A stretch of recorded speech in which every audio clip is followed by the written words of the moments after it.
पहलगाम हमले के बाद भारत की जवाबी कार्रवाई के बाद पाकिस्तान तिलमिला गया है। भारत के सिंधु जल संधि पर रोक लगाने के फैसले को पाकिस्तान ने युद्ध की कार्रवाई बताया है। भारत ने मंगलवार को पहलगाम के आतंकी हमले में 28 लोगों की मौत के बाद 1960 की सिंधु जल संधि को निलंबित कर दिया है। बौखलाए पाकिस्तान ने भारत के खिलाफ कई ऐलान किए हैं। पाकिस्तान ने बृहस्पतिवार को 1972 के ऐतिहासिक शिमला समझौते को निलंबित करने की घोषणा की है। ये 1971 के भारत पाकिस्तान युद्ध के बाद दोनों देशों के बीच हुई एक महत्वपूर्ण संधि थी। आइए जानते हैं कि पाकिस्तान के इस फैसले पर क्या असर होगा। शिमला समझौता 2 जुलाई 1972 को हिमाचल प्रदेश के शिमला में हुआ था। इस समझौते पर भारत की तकनीकी तत्कालीन प्रधानमंत्री इंदिरा गांधी और पाकिस्तान के उस समय के राष्ट्रपति रहे जुल्फिकार अली भुट्टो ने हस्ताक्षर किए थे। ये समझौता 1971 में हुआ था। उसी के बाद से पाकिस्तान आज़ाद होकर बांग्लादेश बना था। ये समझौता दोनों देशों के बीच महत्वपूर्ण कूटनीतिक मील का पत्थर था, जिसने युद्ध के बाद संबंधों की दिशा तय की और भविष्य की बातचीत के लिए प्रमुख सिद्धांतों को रूपरेखा तैयार की। शिमला समझौते के तहत दोनों देश इस बात पर सहमत हुए थे कि तीसरे पक्ष की मध्यस्थता के बिना द्विपक्षीय वार्ता के माध्यम से विवादों का हल करेंगे। 1971 के युद्ध के दौरान 13,000 वर्ग किलोमीटर की अधिक जमीन भारत कब्जा कर लिया था। इसे वापस कर दिया गया। ऐसा करके भारत ने सद्भावना और शांति के प्रतीक प्रतिबद्धता को दर्शाया था।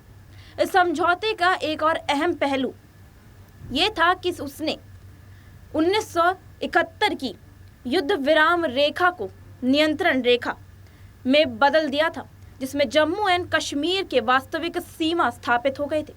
समझौते ने इस बात पर जोर दिया कि कोई भी पक्ष इस रेखा को एक तरफा रूप से बदलने की कोशिश नहीं करेगा, जिससे यथास्थिति मजबूत होगी। जब पाकिस्तान इस फैसले पर और निलंबित करने के लिए क्षेत्र नियंत्रण को बदलने की एक तरफा प्रयासों का बढ़ावा मिलेगा।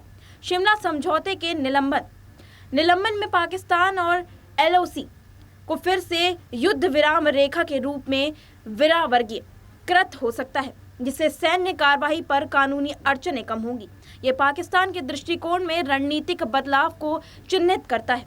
पाकिस्तान जब कश्मीर संघर्ष को अंतर्राष्ट्रीय बनाने के लिए तीसरे पक्ष जैसे संयुक्त राष्ट्र, चीन या इस्लामिक सहयोग संगठन और सहयोगी की भागीदारी की मांग कर सकता है, ये शिमला ढांचे का सीधा उल्लंघन होगा।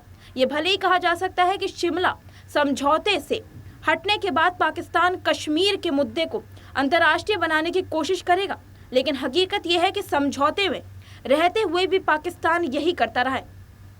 OIC से लेकर संयुक्त राष्ट्र जैसे मंचों पर पाकिस्तान कश्मीर के राग अलापता रहता है।